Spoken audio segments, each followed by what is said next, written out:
Hoje é terça-feira, dia 1º de setembro, agora são 10 horas e 33 minutos. Iniciamos a nossa transmissão ao vivo, que é a live de número 110, desde o início da pandemia. Quem atualiza os dados hoje sobre o combate à Covid-19 é a gerente da Vigilância Epidemiológica de Rio Preto, Andréa Negri. Bom dia, Andréa. Bom dia a todos. Então vamos iniciar a apresentação da situação epidemiológica do Covid aqui no nosso município. Então até o momento foram atendidos 73.893 pessoas com estado gripal ou com suspeita, de Covid. Desses, 86% realizaram coletas de exame, foram testados, 63.825 casos. Destes, 46.776 foram com resultados negativos e 17.049 casos tiveram a confirmação da doença. Destes, 434, infelizmente, foram a óbito, representando 2,5% de letalidade entre os casos, todos os casos confirmados. Essa quantidade de óbito representa 2,5% de letalidade.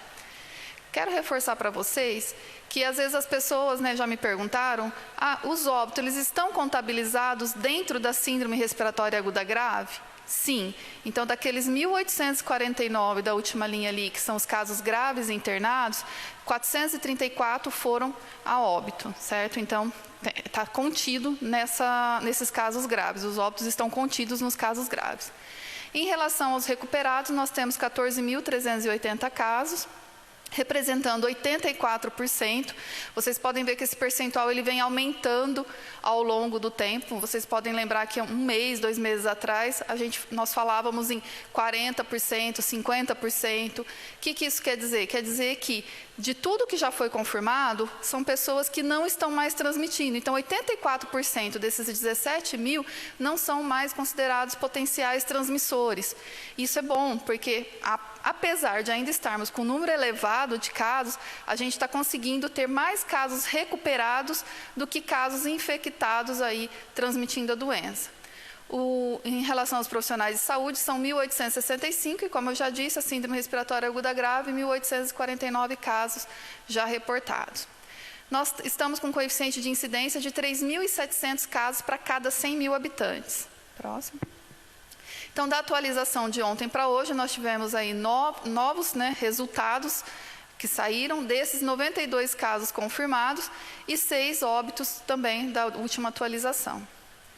Como nós temos aí apresentado para vocês a média móvel dos casos confirmados, então observem que realmente ela vinha num platô e aí agora, dos últimos 20 dias para cá, apresentando aí uma descendência, que vocês podem observar que no dia 1º/8 nós estávamos com 290 casos por dia, em média, caindo para 261 casos no dia 21, 20 dias depois, e agora no dia 27, que a gente pega um dia também para fechar a próxima semana, 192 casos. Então, a gente vai vendo aí essa redução progressiva dos casos aqui no nosso município, felizmente. Próximo.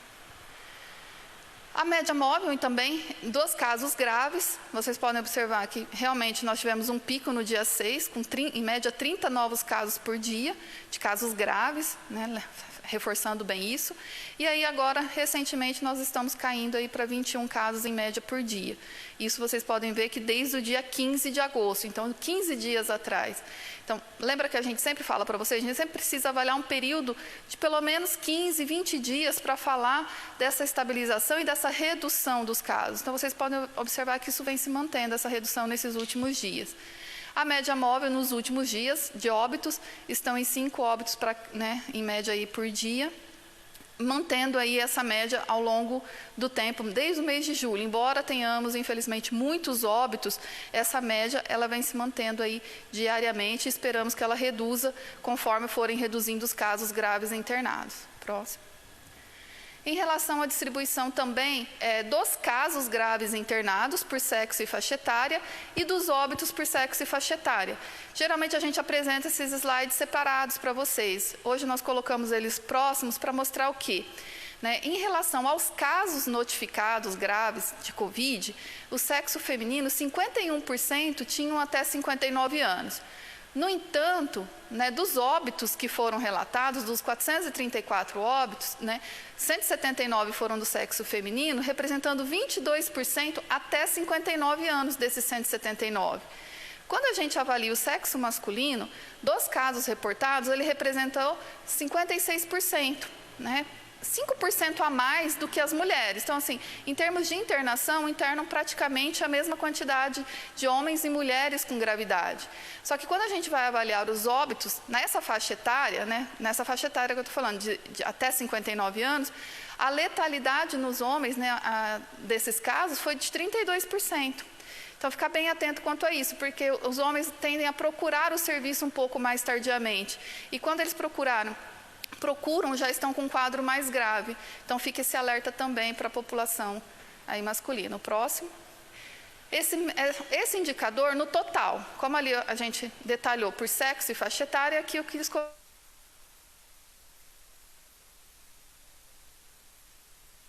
em relação à faixa etária, né, do total, não só em relação...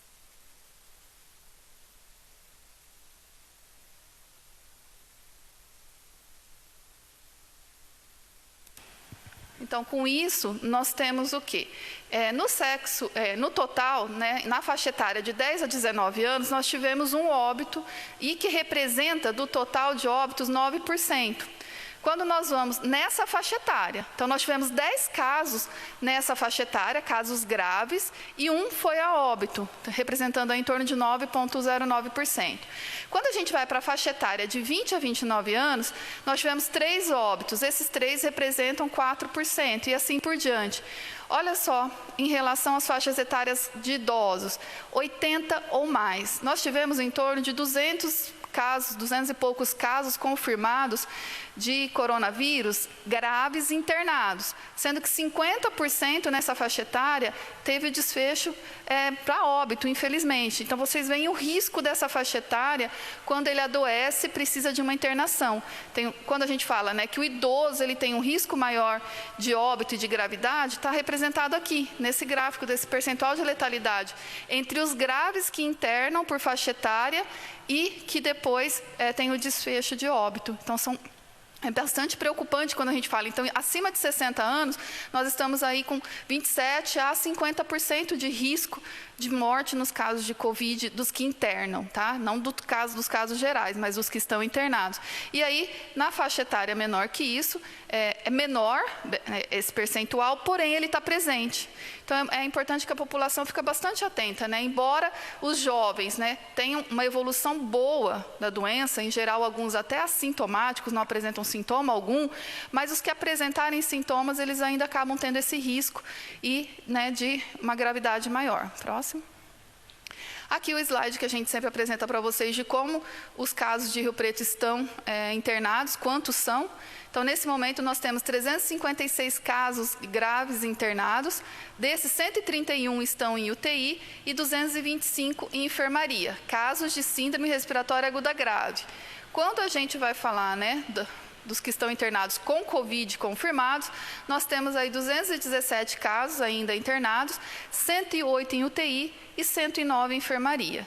Então, essa era a apresentação dos casos que nós queríamos apresentar para vocês aí em relação à situação epidemiológica da Covid e queríamos passar também um alerta para a população.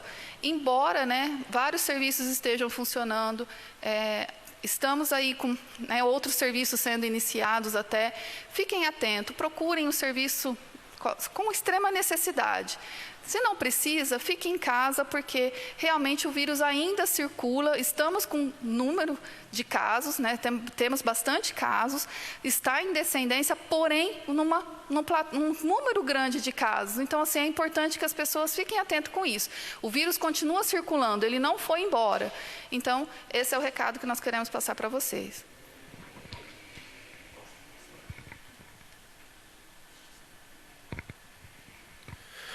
Obrigado, Andréia, pelas informações. E antes de finalizar a live de hoje, eu gostaria de agradecer a presença do nosso intérprete de Libras, Alfredo Neto, que participa da transmissão mais uma vez por meio da parceria da Secretaria da Mulher, Pessoa com Deficiência e Igualdade Racial com o Lar de Fátima. Lembrando, a próxima transmissão ao vivo será na quinta-feira, também às 10h30 da manhã. Uma ótima tarde a todos. Fique em casa e, se tiver mesmo que sair, use a máscara.